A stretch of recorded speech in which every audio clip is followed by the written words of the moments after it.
विवेक बिंद्रा पर केस दर्ज किया गया। पत्नी से मारपीट का आरोप लगाया। विवेक बिंद्रा के खिलाफ पत्नी से मारपीट करने का मुकदमा दर्ज हुआ है। विवेक बिंद्रा पर केस दर्ज। इस बीच बड़ी खबर, मोटिवेशनल स्पीकर विवेक बिंद्रा पर एफआईआर दर्ज। विवेक बिंद्रा पर केस दर्ज हो गया है। विवेक बिंद्रा पर पत्नी से मारपीट का आरोप लगा है। अभी तक तो संदीप माहेश्वरी और विवेक बिंद्रा सर के कंट्रोवर्सी चल रही थी जो सॉल्व भी नहीं हुआ था। उसके बाद अभी विवेक बिंद्रा सर एक नए कंट्रोवर्सी में फंस गए हैं जो कि अभी अभी सभी न्यूज़ चैनल और हर जगह वायरल हो रही है, जिसमें विवेक बिंद्रा सर पर एफआईआर कर दिया गया है, जिस पर आरोप लगाया गया है कि उनकी पत्नी के साथ मारपीट हुआ है। तो आपको बता दूं, आज तक और बाकी न्यूज़ चैनल के अकॉर्डिंग जो कि मैंने अभी अभी ऑब्जर्व किया है, तो आपको बता दूं 6 दिसंबर को विवेक बिंद्रा सर ने यानिका पात्रा से शादी की थी और 7 दिसंबर को ये उनके फाइट हुई उनकी पत्नी के साथ, और 14 दिसंबर को उनके पत्नी के भाई के द्वारा वैभव पात्रा ने एफआईआर दर्ज कराई नोएडा में सेक्शन 120 थाना के अंतर्गत। तो अभी तक आप लोग को बता दूं कि अभी जो कंट्रोवर्सी चल रही थी वो उनका प्रोफेशनल मैटर था, शायद इससे वो कमबैक भी कर सकते थे, लेकिन इतना शर्मनाक करतूत करने के बाद और ये न्यूज आने के बाद इनकी पर्सनल मैटर ये कंट्रोवर्सी से कम बैक करना या फिर वापस पब्लिक में वो ट्रस्ट बिल्ड करना थोड़ा मुश्किल हो सकता है। बट पता नहीं अभी विवेक बिंद्रा के सर उनके साथ क्या हो रहा है। लोग कहते हैं ना कि जब किसी का बुरा वक्त आता है तो चारों दरवाजे बंद हो जाते हैं, कुछ ऐसा ही हो रहा है अभी विवेक बिंद्रा के साथ।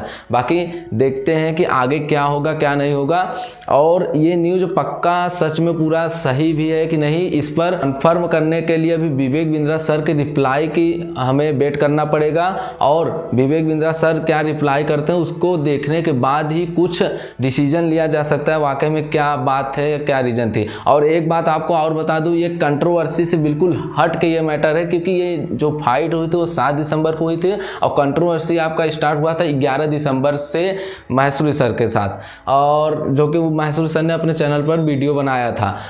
तो ये कंट्रोवर्सी संदीप माहेश्वरी के द्वारा 11 दिसंबर को स्टार्ट किया गया था, और ये इनकी पर्सनल यानी फैमिली मैटर जो हुआ था वो 7 दिसंबर की बात है। तो यहाँ पर आपने देखा विवेक बिंद्रा सर ने अभी रिसेंटली जो रिप्लाई में वीडियो बनाया, जो मेरे ब्रांच ऑफिस है 4 लेवल होते हैं, आपको आज शेयर करता हूँ।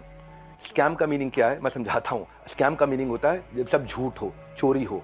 यहाँ क्या है, यहाँ सर्विस के लिए इतनी बड़ी टीम लगा रहे थे, तो उसमें कितना एक्टिव दिख रहे थे या फिर ऐसा कोई पारिवारिक मैटर दिख नहीं रहा था। तो यहाँ पर हमें विवेक बिंद्रा की रिप्लाई की बहुत ज़्यादा आवश्यकता है कि वाकई में सच्चाई क्या है इसकी जानना पड़ेगा। अगर वो ऐसा कुछ किए हैं तो वाकई में बहुत शर्मनाक, मतलब इतने ज्ञानी पर्सन और सक्सेसफुल पर्सन से ये उम्मीद नहीं है। छोटी मोटी झगड़े तो होते रहते हैं हस्बैंड और वाइफ के बीच, लेकिन इतना बिग लेवल का और इतने ज्ञानी पर्सन द्वारा कि अपनी पत्नी को इस तरीके से मारे कि जो उनके बॉडी पार्ट्स पे अभी अलग अलग उनके निशान दिखाई दे रहे हैं, जो कि ये वीडियो वायरल हो रहा है, आप लोग देख सकते हैं।